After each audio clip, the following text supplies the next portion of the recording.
Hello guys, welcome back to my channel. இன்றைக்கி நம்ம என்ன வீடியோ பார்க்க போகிறோம் அப்படின்னு பார்த்தீங்கன்னா, when and how to paraphrase, அதாவது when to paraphrase and how to paraphrase அப்படிங்கிற டாப்பிக்கை தான் வந்து பார்க்க போகிறோம். அந்த டாபிக் வந்து ரிசர்ச் மெத்தடாலஜி அப்படிங்கிற பேப்பர் கீழே வரும்.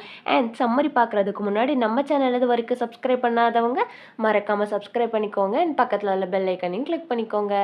வாங்க சம்மரிக்குள்ளே போகலாம். ஃபர்ஸ்ட் ஆஃப் ஆல் வந்து பேராஃபேஸ் வந்து எப்போ பண்ணணும், எப்படி பண்ணணும் அப்படிங்கிறத நம்ம இந்த டாப்பிக்கில் பார்க்க போகிறோம். அண்ட் அதுக்கு முன்னாடி பேராஃப்ரேசிங் அப்படின்னா என்ன அப்படின்னு சொல்லிட்டு பார்த்துடலாமா? பேராஃப்ரைசிங் அப்படின்னா ஒன்றுமே இல்லை. இப்போ வந்து நம்ம ப்ராஜெக்ட்டுக்காக நம்ம வந்து ரிசர்ச் பண்ணுவோம் இல்லையா?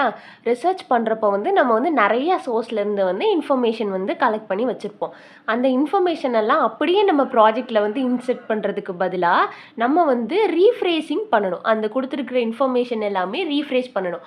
ஐடியாவாக இருக்கட்டும், கான்செப்டாக இருக்கட்டும், அதோட சோர்ஸ்லேருந்து நம்ம எடுத்துருக்கிறது எல்லாமே அப்படியே நம்ம ரீஃப்ரேஸ் பண்ணணும். எப்படி அப்படின்னு பார்த்தீங்கன்னா, நம்மளோட ஓனான வேர்ட்ஸில், பட் அதோட ஒரிஜினல் மீனிங் வந்து சேஞ்ச் ஆகக்கூடாது. நம்ம ஒரு சோர்ஸ்லேருந்து ஒரு கான்செப்ட் எடுத்திருக்கோம். அந்த கான்செப்டை வந்து நம்ம வேர்டிங்ஸில், அதாவது நம்மளோட ஓன் ஐடியாவை இன்க்ளூட் பண்ணி எழுதணும். பட் அதோட கோர் மீனிங் வந்து சேஞ்ச் ஆகக்கூடாது. மீனிங் வந்து சேஞ்ச் ஆகாமல் அப்படியே வந்து நம்ம எடுத்து எழுதணும் அப்படின்னு சொல்லிட்டு சொல்கிறாங்க. அதுதான் வந்து ரீஃப்ரேசிங் த சென்டென்ஸ் ஆர் பேராகிராஃப். நம்ம வந்து ரீஃப்ரேஸ் பண்ணணும். இப்போ வந்து ஒரு ப்ராப்பரான பேராஃப்ரேசிங் வந்து எதை டெமான்ஸ்ட்ரேட் பண்ணோம் அப்படின்னா, நம்ம வந்து அந்த மெட்டீரியலை வந்து நல்லா சூப்பராக அண்டர்ஸ்டாண்ட் பண்ணியிருக்கோம். அண்ட் நம்மளோடைய ஒர்க்கும் வந்து அந்த ரிசர்ச்சில் இருக்குது. இப்போது ஒருத்தங்க எழுதுனதை நம்ம அப்படியே வந்து இதில் நம்ம சொல்கிறதுக்கும், நம்மளோட பேப்பரில் கொண்டு வைக்கிறதுக்கும் நம்ம ப்ராஜெக்டில், அண்ட் அதில் வந்து நம்மளோட ஐடியாஸை இன்க்ளூட் பண்ணி பட் மீனிங் மாறாமல் வைக்கிறதுக்கும் டிஃப்ரென்ஸ் இருக்குது இல்லையா? அதை தான் சொல்கிறாங்க. ஒரு ஒர்க்லேருந்து ஒரு ஒர்க்குக்கு ஒரு சோர்ஸ்லேருந்து நம்ம எடுத்தோம் அப்படின்னா, அந்த கண்டென்ட்டை நம்ம ரீஃப்ரேஸ் பண்ணி நம்மளோட ஓன் ஐடியாவை இன்செர்ட் பண்ணி கொஞ்சம் இந்த வேர்டிங்ஸ் எல்லாமே மீனிங் மாறாமல் சேஞ்ச் பண்ணுறது தான் வந்து பேராஃப்ரேசிங் அப்படின்னு சொல்லிட்டு சொல்கிறாங்க. நெக்ஸ்ட் பார்த்தீங்க அப்படின்னா, ஹவு டு பேராஃபேஸ். இப்போ வந்து பேராஃபேசிங் அப்படின்னா என்ன அப்படின்னு சொல்லி பார்த்தோம். அண்ட் ஹவு டு பேராஃபேஸ் அப்படின்னா எப்படி வந்து நம்ம பேராஃப்ரேஸ் பண்ணணும் அப்படிங்கிறத பார்த்தலாம். Understand the original text. இப்போ வந்து நம்ம வந்து ஒரு ப்ராஜெக்ட் பண்ண போகிறோம். நம்ம ப்ராஜெக்ட் வந்து எதை பற்றி பண்ண போகிறோம் அப்படின்னா, எக்ஸாம்பிளுக்கு ஒத்தலை எடுத்துக்கோங்க. அந்த ஒத்தலை வச்சு நம்ம இப்போ ஒரு ப்ராஜெக்ட் பண்ண போகிறோம் அப்படின்னா, ஃபஸ்ட்டு அந்த ஒரிஜினல் டெக்ஸ்ட்டில் என்ன இருக்குது அப்படிங்கிறது நமக்கு நல்லா தெரியணும். அப்படின்னா தான் நம்ம வந்து அந்த டெக்ஸ்ட்டை வந்து நம்ம ரீட் பண்ணி நம்ம நல்லா அண்டர்ஸ்டாண்ட் பண்ணாதான் நம்மளோட சோர்ஸ் வந்து கரெக்டாக இருக்கா, நம்ம சோர்ஸ்லேருந்து எப்படியெல்லாம் மாற்றலாம் அப்படின்னு சொல்லிட்டு இது பண்ண முடியும். அது மட்டும் இல்லாமல் நம்ம வந்து எடுத்துருக்கிறப்போ இல்லையா, அந்த சோர்ஸோட மெட்டீரியலையும் நம்ம வந்து ப்ராப்பராக ரீட் பண்ணி நல்லா அண்டர்ஸ்டாண்ட் பண்ணிக்கணும்.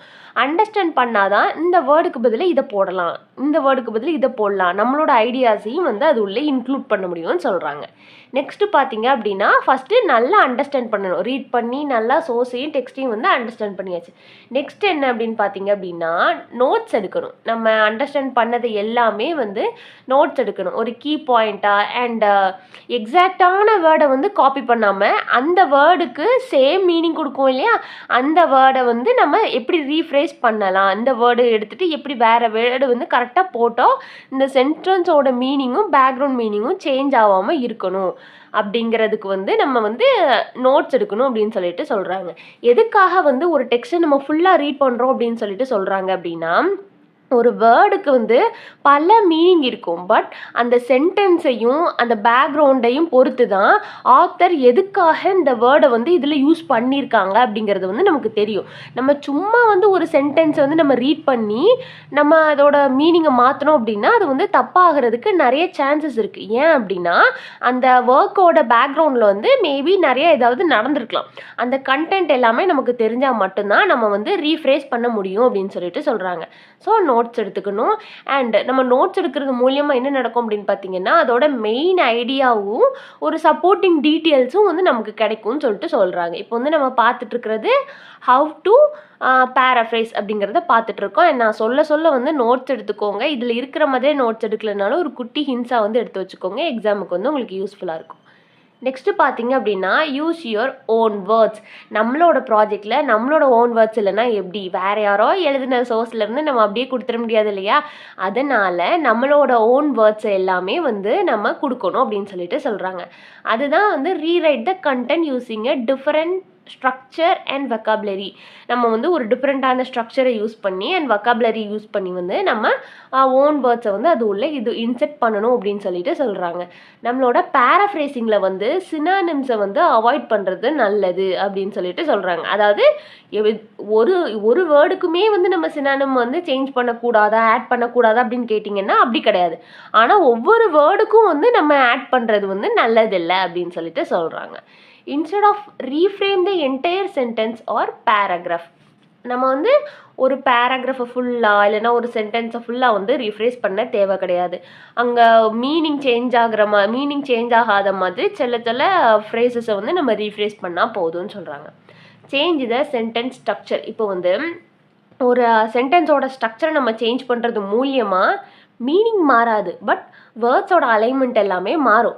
இப்போ வந்து பார்த்தீங்க அப்படின்னா ஒரு சென்டென்ஸோட ஆர்டரை வந்து நம்ம ஒரு லாங்கான சென்டென்ஸாக இருக்கும், பட் வந்து நம்ம அதை ஷார்ட்டான சென்டென்ஸை லாங்காகவும் மாற்றலாம், பட் அதோட கோர் மீனிங் வந்து சேஞ்ச் ஆகாது இல்லையா? அதை தான் சொல்கிறாங்க சென்டென்ஸோட ஸ்ட்ரக்சரை வந்து சேஞ்ச் பண்ணுங்க அப்படின்னு சொல்லிட்டு சொல்கிறாங்க. நெக்ஸ்ட்டு பார்த்தீங்க அப்படின்னா avoid reflect the source too closely. இப்போ வந்து அந்த சோர்ஸில் உள்ளதை வந்து அப்படியே ரொம்ப க்ளோஸாக ரொம்ப மைனூட்டான சேஞ்சஸ் தான் வந்து நம்ம ரீஃப்ரேஸ் பண்ணியிருக்கோம், ரொம்ப மைனூட்டான பேராஃப்ரேசிங் தான் நம்மளோட ஒர்க்கில் பண்ணியிருக்கோம் அப்படின்னா அதை வந்து நம்ம அவாய்ட் பண்ணணும் அப்படின்னு சொல்லிட்டு சொல்கிறாங்க. எதுக்காக அப்படின்னு பார்த்தீங்கன்னா நம்மளோட ஒர்க்கில் வந்து நம்மளோட கைவண்ணமும் கொஞ்சம் இருக்கணும் இல்லையா? அந்த சோர்ஸை வந்து அப்படியே ரிஃப்ளெக்ட் பண்ணால் அது வந்து நாட் குட், அது வந்து கொஞ்சம் நல்லா இருக்காது. ஸோ வந்து க்ளோஸாக ரிஃப்ளெக்ட் பண்ணுறதை அவாய்ட் பண்ண சொல்லியிருக்காங்க. Side the source. Even though the words R your own, you must provide a citation to credit the original author for their idea. இப்போ பார்த்தீங்க அப்படின்னா இது வந்து ஒரு இம்பார்ட்டண்டான பாயிண்ட். என்ன அப்படின்னா நம்ம வந்து ஒரு சோர்ஸ்லேருந்து எடுத்து அதை பேராஃப்ரேஸ்லாம் பண்ணி இதுலேருந்து தான் எடுத்தோம் அப்படிங்கிற அளவுக்கு தெரியாத அளவுக்கு நம்ம வந்து ரீஃப்ரேசிங் பண்ணாலும் கூட நம்ம வந்து அந்த சைட்டேஷனில் வந்து கிரெடிட் கொடுக்கணும். யாருக்கு அப்படின்னு பார்த்தீங்கன்னா ஒரிஜினல் ஆத்தருக்கு வந்து கண்டிப்பான முறையில் கிரெடிட் கொடுக்கணும். எதுக்காக அப்படின்னா அந்த கண்டென்ட்டோட ஒரிஜினல் ஓனர் அவங்க தான். நம்ம வந்து ரீஃப்ரேஸ் தான் பண்ணியிருக்கோமே தவிர நம்ம வந்து ஒரிஜினலான கண்டென்ட் எழுதலை. ஸோ ஒரிஜினல் கண்டென்ட் எழுதின ஆத்தருக்கு வந்து நம்ம கிரெடிட் கொடுத்தே தான் ஆகணும். நெக்ஸ்ட் பார்த்தீங்க அப்படின்னா avoid over paraphrasing the sentence or paragraph which can dilute the meaning. நம்ம வந்து ஓவர் பேராஃப்ரேஸ் பண்ணுறது மூலியமாக மீனிங் வந்து டைலூட் பண்ணலாம். ரொம்ப மைனூட்டான சேஞ்சஸும் இருக்கக்கூடாது, ரொம்ப நான் டோட்டலாக மாற்றுறேன் அப்படின்னும் மாற்ற தேவையில்லை. மாற்றினீங்க அப்படின்னா மீனிங் மாறுறதுக்கு நிறைய வாய்ப்பு இருக்குது அப்படின்னு சொல்லிட்டு சொல்கிறாங்க.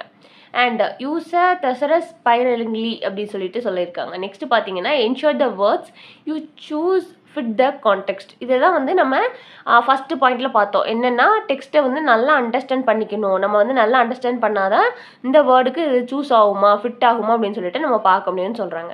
Double check your paraphrase against the original text to ensure accuracy. நம்ம ஒரிஜினல் டெக்ஸ்ட்டுக்கும் நம்ம பேராஃப்ரேசிங் பண்ண அந்த ப்ராஜெக்ட்டுக்கும் வந்து நம்ம வந்து டபுள் செக் பண்ணுறதுல தப்பே இல்லை. ஏன் அப்படின்னா அதோட என்ஷூர் அக்யூரசி வந்து நம்மளோடதுல இருக்கா அப்படின்னு சொல்லிட்டு நம்ம வந்து செக் பண்ணிக்கலாம். நெக்ஸ்ட்டு பார்த்தீங்க அப்படின்னா practice paraphrasing with different type of content to improve your skills of paraphrasing. நம்ம வந்து நிறைய கண்டென்ட் நிறைய டாப்பிக்கில் வந்து நம்ம பேராஃப்ரேசிங் பண்ணி கொஞ்சம் ப்ராக்டிஸ் பண்ணிக்கிட்டோம் அப்படின்னா அது வந்து நம்மளோட ஸ்கில்ஸை வந்து இம்ப்ரூவ் பண்ணும். அதாவது பேராஃப்ரேசிங் ஸ்கில்ஸை வந்து இது இம்ப்ரூவ் பண்ணும் அப்படின்னு சொல்லியிருக்காங்க. நெக்ஸ்ட்டு பார்த்தீங்க அப்படின்னா ஃபஸ்ட்டு பேராஃப்ரேசிங்னா என்னென்னு பார்த்தோம், எப்படி பேராஃப்ரேஸ் பண்ணணும் அப்படிங்கிறத பார்த்தோம். அண்ட் நெக்ஸ்ட்டு வந்து எப்போ பேராஃப்ரேஸ் பண்ணணும், அதாவது வென் டு பேராஃப்ரேஸ் அப்படின்னு சொல்லிட்டு பார்க்க போகிறோம். Simplify complex idea. ஏதாவது ஒரு ஐடியா வந்து காம்ப்ளெக்ஸாக இருக்குது, அந்த சோர்ஸில் வந்து கொடுத்துருக்குற ஐடியா காம்ப்ளெக்ஸாக இருக்குது. பார்ப்போம் நான் என்னோடய ப்ராஜெக்டில் வந்து இவ்வளோ காம்ப்ளெக்ஸ் தேவையில்லை, ரீடர்ஸ்க்கு வந்து ரீட் பண்ண உடனே புரியணும் அப்படின்னு நம்ம நினைக்கிற நேரத்தில் வந்து நம்ம பேராஃப்ரேஸ் பண்ணணும். அந்த இடத்துல வந்து நம்ம பேராஃப்ரேஸ் பண்ணிக்கலாம். blend with our own writing style. இப்போ வந்து நம்மளோட ப்ராஜெக்டில் நம்ம தான் செய்கிறோம், அப்போ நம்மளோட ரைட்டிங் ஸ்டைல் இருக்கணும் இல்லையா? ஸோ அந்த சோர்ஸ்லேருந்து எடுத்ததை வந்து நம்மளோட ரைட்டிங் ஸ்டைல்ஸ் கூட கொஞ்சம் பிளெண்ட் பண்ணிக்கணும் அப்படின்னு சொல்லிட்டு சொல்கிறாங்க. Highlight key points. இப்போது அந்த சோர்ஸ்லையாக இருக்கட்டும் ஏதாவது வந்து ஒரு பாயிண்ட்ஸை வந்து அவங்க ஒரு முக்கியமான பாயிண்ட்டாக நமக்கு தெரியலாம், பட் அவங்க ஹைலைட் பண்ணாமல் விட்டுருக்கலாம். அந்த மாதிரி பாயிண்ட்டை வந்து நம்ம பேராஃப்ரேசிங் மூலியமாக ஹைலைட் பண்ணி காட்டணும். ஏன் அப்படின்னா இது நம்ம ப்ராஜெக்ட், நம்ம வந்து அந்த பர்டிகுலர் டாப்பிக்கை வந்து நம்ம இன்டர்பிரிட்டேஷன் மூலமாக எப்படி பார்க்குறோங்கிறத நம்ம ரிசர்ச் பண்ணுறோம். ஸோ நமக்கு தோணுங்கிறத நமக்கு வந்து இது முக்கியமான பாயிண்ட் அப்படின்னு நினச்சோம் அப்படின்னா அதை வந்து ஹைலைட் பண்ணிக்கலாம். நெக்ஸ்ட்டு பார்த்தீங்க அப்படின்னா அவாய்ட் ஓவர் யூஸிங் கோட்ஸ். நம்ம வந்து ஓவர் யூஸிங் கோட்ஸை வந்து நம்மளோட பேராஃப்ரேசிங்கில் வந்து அவாய்ட் பண்ணணும். அதில் வந்து கோட்ஸ் நிறைய யூஸ் பண்ணியிருந்தாங்கன்னா அதை வந்து நம்ம பேராஃப்ரேஸ் பண்ணலாம்னு சொல்லியிருக்காங்க. To make our own work original and not over reliant or direct quotation. நிறைய கொட்டேஷன் வந்து நம்ம யூஸ் பண்ண தேவையில்ல. அந்த மாதிரி இடங்கள்ல வந்து நம்ம சோர்சஸில் வந்து நிறைய கொட்டேஷன்ஸ் இருந்தது அப்படின்னா அந்த இடங்கள்ல வந்து நம்ம பேராஃப்ரைஸ் பண்ணிக்கலாம்னு சொல்கிறாங்க. Combine multiple source. இப்போது என்னென்னா நம்ம ஒரே ஒரு சோர்ஸில் இருந்து மட்டும் நமக்கு தேவையான கண்டென்ட்டை வந்து நம்ம எடுக்காமல் and to merge ideas from different author into unified explanation in research. நம்ம ரிசர்ச்க்கு வந்து நம்ம ஒரு 4-5 சோர்ஸில் இருந்து ஒரு கண்டென்ட் எடுத்து வச்சுருக்கோம், ஒரு சோர்ஸ் எடுத்து வச்சுருக்கோம்னு வச்சுக்கோங்க. அந்த சோர்ஸை எல்லாமே வந்து நம்மளோட ப்ராஜெக்டில் இன்செர்ட் பண்ணும்போது, ஒரு மல்டிபிள் சோர்ஸை வந்து நம்மளோட ப்ராஜெக்டில் இன்செர்ட் பண்ணும்போது, வேறு வேறு ஆத்தர் வந்து சொன்ன கருத்துக்கள் எல்லாமே நம்ம யூனிஃபை பண்ணும்போது நம்ம வந்து பேராஃப்ரேஸ் பண்ணணும், நம்மளோட ரிசர்ச்சில் வந்து பேராஃப்ரேசிங் பண்ணணும் அப்படின்னு சொல்லிட்டு சொல்கிறாங்க. அண்ட் நெக்ஸ்ட்டு பார்த்தீங்க அப்படின்னா கிளாரிஃபை ஆர் அடாப்ட். இப்போ வந்து அந்த கொஞ்சம் வளவலன்னு இருக்கும் இல்லையா, அந்த சோர்ஸில் வந்து கொஞ்சம் வளவலை அப்படின்னு சொல்லிட்டு இருக்குது அப்படின்னா அந்த சோர்ஸில் உள்ள மெட்டீரியலோட மீனிங் எதுவுமே மாறாமல் அந்த இடங்கள்ல வந்து நம்ம பேராஃப்ரைஸ் பண்ணிக்கலாம் அப்படின்னு சொல்லிட்டு சொல்லியிருக்காங்க. இப்போ வந்து நம்ம என்ன பார்த்தோம் அப்படின்னு பார்த்தீங்கன்னா பேராஃப்ரைசிங்னா என்ன அண்ட் எப்போ பேராஃப்ரைஸ் பண்ணணும், எப்படி பேராஃப்ரைஸ் பண்ணணும், paraphrasing, how to paraphrase and when to paraphrase. இது எல்லாமே வந்து ஒரே டாப்பிக்காக கூட கேட்கலாம். இல்லைனா ரைட் அபவுட் பேராஃப்ரைசிங்னா நீங்கள் வந்து இது எல்லாமே எழுதணும்.